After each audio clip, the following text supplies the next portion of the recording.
Yo, still down. What's the deal, man? I'm back in the building, man. I'm about to take my daughter to daycare. And not my daughter to daycare. My daughter ain't even in daycare no more. I ain't even got to take my daughter to school. I'm going straight to the plantation, man. But peak game, though, man. We got to rap about something, man. And that something is this undercard that came up with Tank Davis, man. I was not ill-informed, but I misunderstood what the fuck was going, what was being, the message that was being conveyed on the, as far as the presser is concerned, bro. I was under the auspices that, yo, they didn't even acknowledge the presence of a Hector Garcia. They didn't even acknowledge him. The announcer didn't acknowledge him. Nobody acknowledged him. That was wrong to a certain degree. The announcer, who the main man on the podium, definitely acknowledged his presence. Definitely acknowledged his presence. So I'm cool with that, man. But as far as the the interviewers go from these different media outlets, how they how they kind of took to him, that shit was corny to me, man. And it came off as dick sucking. Like, y'all niggas is just gargling Tank, bro. Like, they just didn't give a fuck to ask homeboy any sort of questions. Now, granted, I get it, we in DC. DC is Chocolate City or whatever the case may be, man. But my thing is this: you have to respect these fighters, man, because he may not be as talented as Tank, but he's still in the gym 24/7, putting the pain in. You know what I'm saying? Taking his body through all that rigorous exercises. Crunches hurt. I don't know what the fuck niggas be talking about. Like, crunches hurt. Push-ups hurt. That shock to your muscle, that shock to your abdomen, your core, that shit hurt. And when you do enough of them, man, and you like, you can't even bend at the waist without feeling that, like your stomach is cramping because your muscles contract. That's pain. That's pain. Never mind all the sparring and the getting beat up that they go through. Never mind all that shit. We'll just stick to that as, that aspect of training, man. So on that aspect alone, man, just respect these fighters, man. Like, how they just completely disregarded dude's presence, the interviewers. I was like, yo, that shit is corny, bro. Like, he's a champion. Tank is not. Tank is not. Why is he getting disrespect and disregarded like this? I'm like, what? This what we doing? And even with Stephen Espinoza, man, just saw the, he's a 3-division world champion. How is he a 3-division world champion when all of the big belt, all the super titles were spoken for? Since when do we count regular belts? When do we count trinket titles? Josh Taylor had all 4 belts going undisputed at 140, man. How the fuck is Tank a 3-division champion for beating Mario Barrios when he didn't have any of the major belts? Lomachenko had all the belts at 130 when he went up there. And I think, who was it? I can't remember who the other champion was when he went up there and fought Gamboa. But I know for a fact Lomachenko had the majority of the belts. How the fuck did he capture a belt up there at 135? He's only caught up 1 belt in 1 division. He's caught 1 belt in 1 division. Let's stop playing games, man. Oh, he's the best lightweight in the division. How? When he's yet to prove it. He stands alone. There's nobody who even comes close to this. All that, just like, y'all niggas is really promoting this one thing, man. But we have to keep things within the realm of perspective. You feel me? This shit is sick. This shit is disgusting, man. He's not fighting the best in the division for you to say that he's the best in the division. He's not. I just, just the amount of gargling they do with this nigga is just gross and nasty, bro. Like, ugh. Talk to me about this, man. Listen, man, I ain't even gonna get into all that shit. Just how they promote this dude. Like, you can't base shit on lies, man. If you got a foundation on lies, you eventually have to keep up with those lies and find new ventures and avenues to justify the lie. Eventually, you're gonna come to a dead end. Just call that shit down the middle, man, how it is. God damn. But I think the biggest takeaway from this fight is the undercard. Now, I think people get it fucked up where it's like, oh shit, they just their presence alone on the undercard that's all that, you know, that's all that, you know, that's needed in order for for individual to buy the fight. I'm not too favorable of that. Even I think with Andre, I'm the most interested in Andre and who it is that he's fighting and who it is that he's fighting, because of him moving up to 168 pounds. I'm not mad at Demetrius. It's a lot. I've seen a lot of people bang on Demetrius Andre because, you know, his opponent selection. I'm honestly not mad at it. You know, you can't just dive into a new division and think that you're just gonna get in there and just swim with the big dogs, man. Look at what Teofimo Lopez went through in his last matchup, man. He went in there and it took him forever, you know, by his estimation, to get rid of a dude that's void of the top 20 in that 135 pound or 140 pound division. He was hitting Campas with shots that he was, you know, flatlining motherfuckers at 130 with. Flatlining. He had to work for that against Campa. So I'm not mad at Demetrius Andre, who's jumping up a whole 8 pounds to a new division. I'm not mad at that. And the fact that he's been in, the dude that he's fighting, Damon Nicholson, has been in there with some, you know, with some notable names at 168 pounds. All right, cool. You know, if you can go in there and get rid of this dude in a timely manner, I'm not expecting a knockout. I'm expecting a dominant performance, though. I'm definitely expecting that. I'm expecting you to go in here and win, even if it's I'm expecting a 9-3 type of performance from Demetrius Andre. That's what I'm expecting. And if it's an 8-4, then I need those 8 rounds that you wanted to be dominant, man. I can be understanding if you know, those 4 rounds that he ended up winning, you were competitive in, and he just, you know, he found that extra grit and dug deep and was able to squeak those rounds out, or you was taking those rounds off. All right, cool, I'll be understanding of that. But if you're winning 7-5, or you're having a draw, one judge has it a draw on his scorecard, then nah, man, nah, that's out. That's out. That's all the way out. That shit won't be acceptable, man. Because it's like, if you can't do this, if you're having to go to the gears to this degree with someone that Berlanga beat, yikes. Yikes. You know, that really isn't going to be a good look, man. That's going to be like, bro, you really, Berlanga clearly beat this dude, and you going through the gears with him? Like, what are we doing here? So that would be definitely unacceptable if that happens, bro. So that's the type of performance I'm expecting from you. But even then, I'll still be lenient and saying, all right, cool, he's trying to acclimate himself into the division. So I still won't be overtly critical. I won't be overtly critical. You know, you gotta, you know, I'd be a lot more understandable. I would. I honestly would. But, you know, that's how I'm feeling as far as that's concerned, man. I'm not mad at the Andre fight. I'm really not. I'm not mad at the Andre fight. But what I am mad at, though, is Jaron Ennis's opponent of choice, man. I was on Artman's page, and, you know, I'm pretty active on there, on Facebook or whatever. That's really the only social media site that I'm active on, is Facebook. But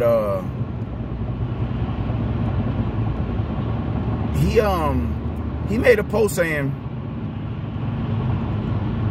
oh man, you can't blame him for, you know, for this fight right here. Nobody want to fight him. And I'm like, oh, okay, so he's absolved from any blame.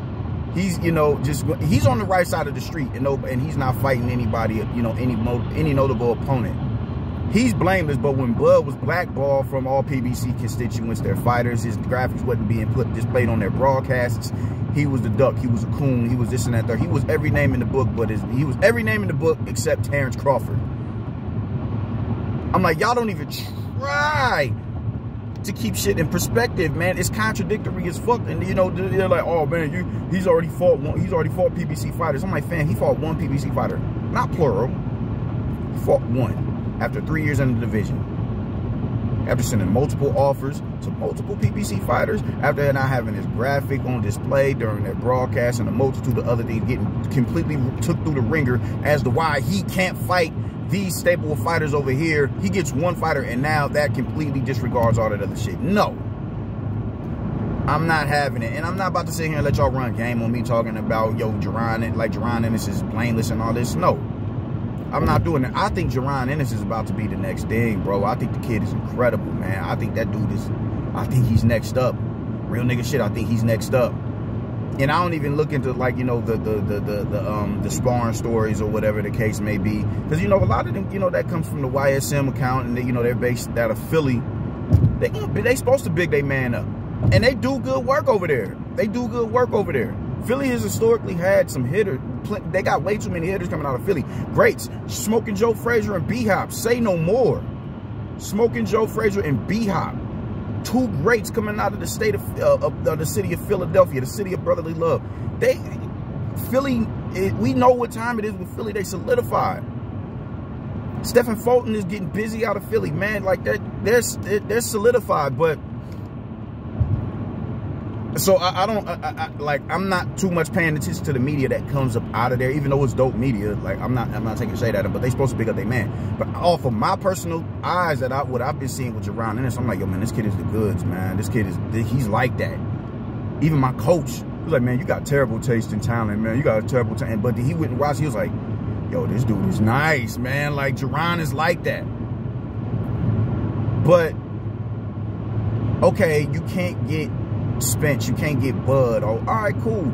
Well, why don't we chop at the bits of who's the next notable opponent? You can't get Bud. You can't get Spence. All right, you can't get Thurman. All right, you can't get Garcia. You can't get Porter. All right, cool. You can't get Ugas. He's sitting, you know, he's on ice with an injury. All right, you can't. Abel Ramos, did you try to reach out to him? I'm not too sure of that. Did you try to reach out to Cody Crowley? I heard they said he wanted $10 million for that fight. All right, cool. We can't get Cody Crowley. All right, bet. Did you try Stanionis or Butayev? Because I know Stanionis was vocal. Yo, you ain't send me no offer. You ain't send me no contract. And even then, he's locked in with Virgil Ortiz for his title shot. All right, cool. Butayev. Did you get Butayev? Okay, cool. Well, just keep going through the gears like that. It's a multitude of fighters. They run the welterweight division. They run that shit.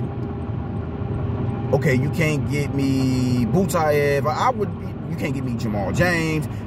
Okay, how about Igis Kavliasquez? He just beat Mikael Fox a few months back. He just beat him. You can't get him on the call. You can't get him. You can't get in the ring with him. You can't get in the ring with him.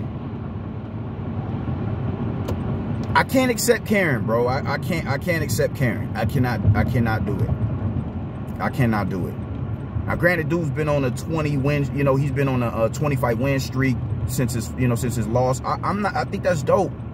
But for who Jaron Ennis is, man, we need notable names. And not necessarily names like, oh, I never heard of this dude, because I haven't heard of him. But names who have at least been in there with some caliber of competition that we're familiar with. That's making a buzz, that has some sort of buzz in the division that you're in.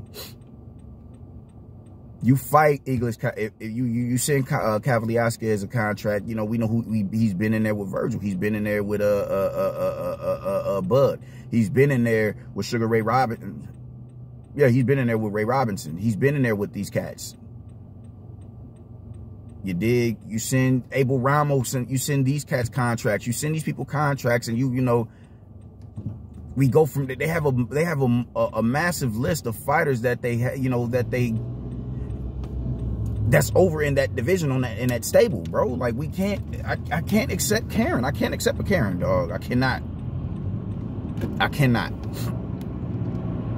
It's the contradictions that get me, man. They bother my soul.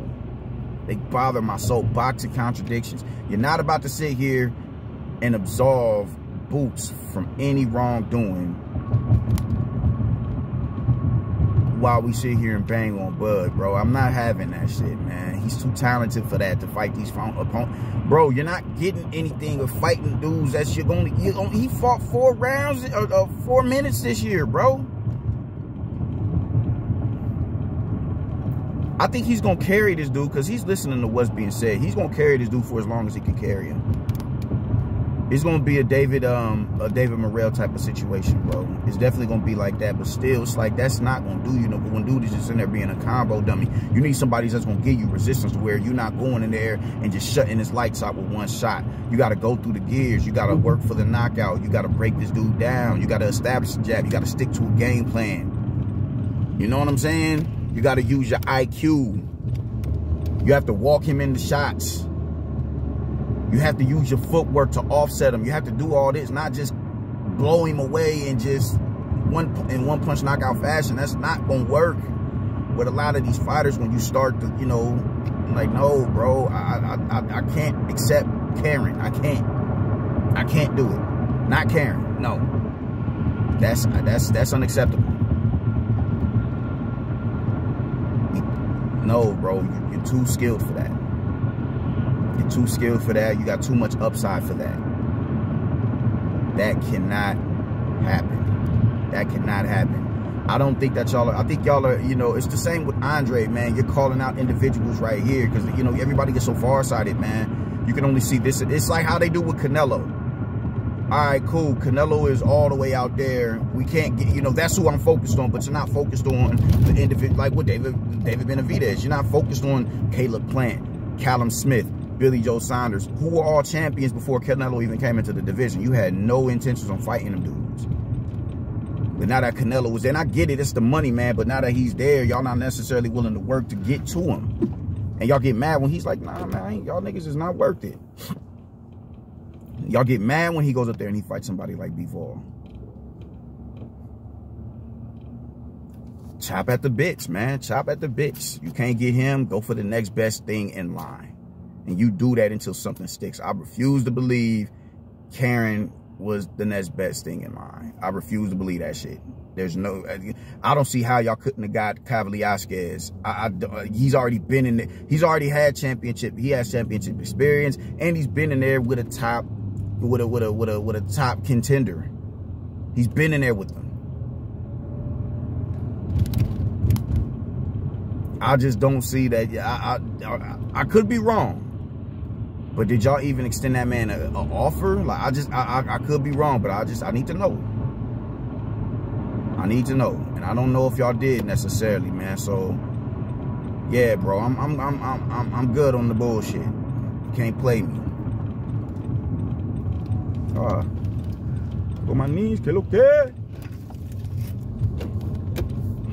But yeah, man. Yeah, that's how I'm feeling about it, man. I can't accept Karen. That shit is not the move. You're way too talented for that. If you're gonna continue to hurt yourself if you only do 2 minutes out of an entire match, man. I'll be right back. I gotta go start my truck up. Give me like 30 seconds.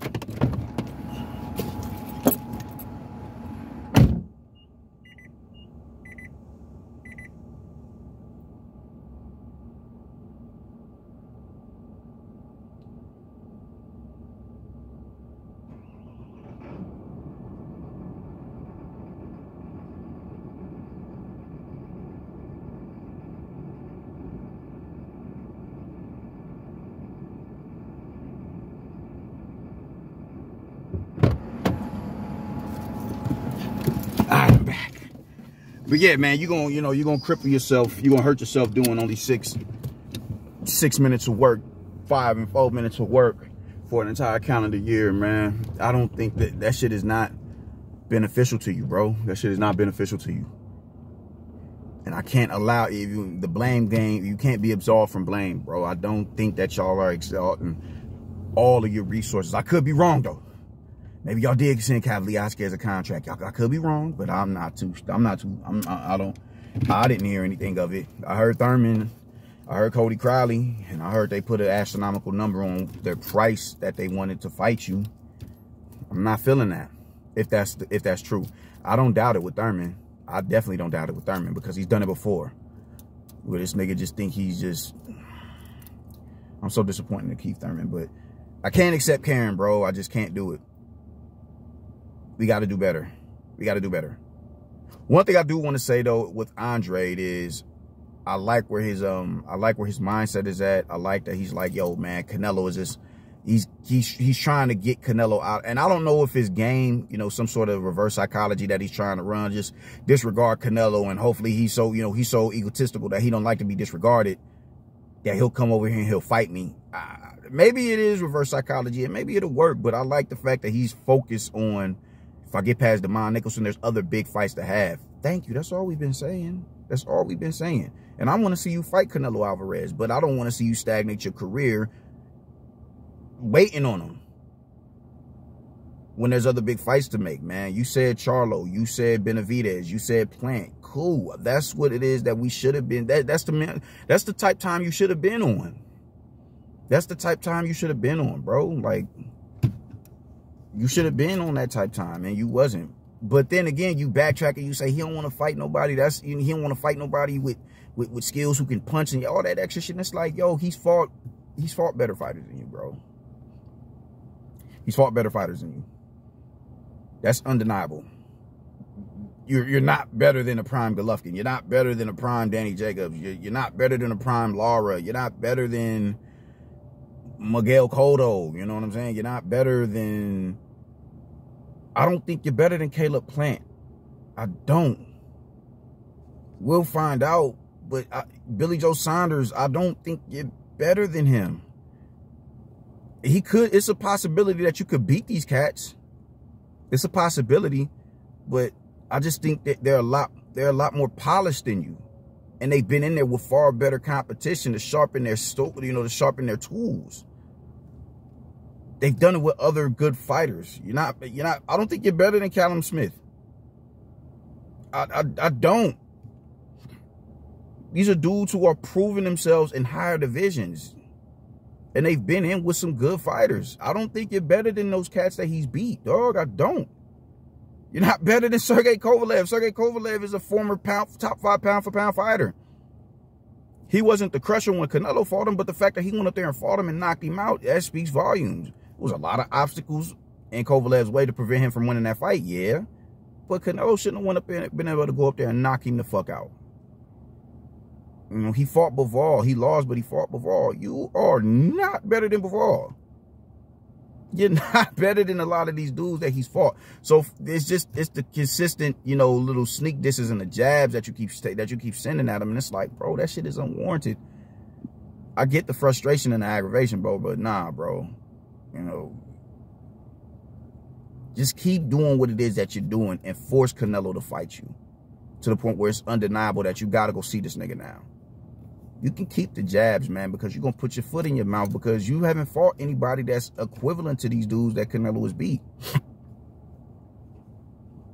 You have not taken a belt from nobody, bro. Like, just think about how wicked that is. Bivol is elevated. He was elevated, but look what he's doing. Knocking down mandatories. Beating the pound-for-pound #1 fighter on the planet.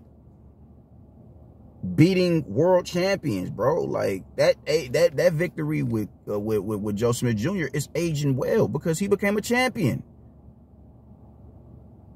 You're not better than them dudes.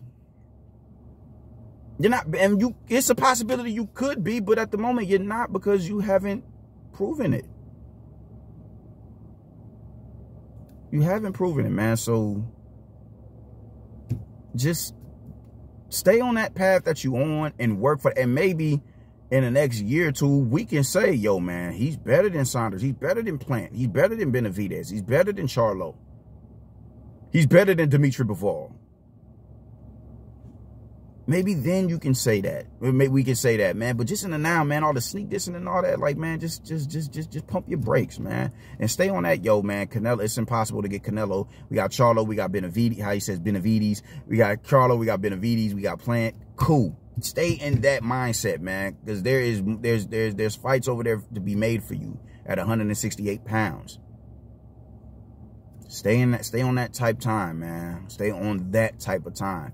Just get Canelo's, get him, you know, get it. Don't even just completely disregard Canelo Alvarez. Christ almighty. Fuck. But I do like that energy. I do like that energy. I do like that energy. Let me say that again. I do like that energy. Just keep that energy up, man. And maybe we can get a fight later on down the line. Possibly. I don't know. If you do what it is you're supposed to do, I think you can get that. But yeah, man, that's how I'm feeling about that shit, man. I gotta go to Fall City, Nebraska. An hour and 45 minutes outside the city, man, and run this route. Deuces.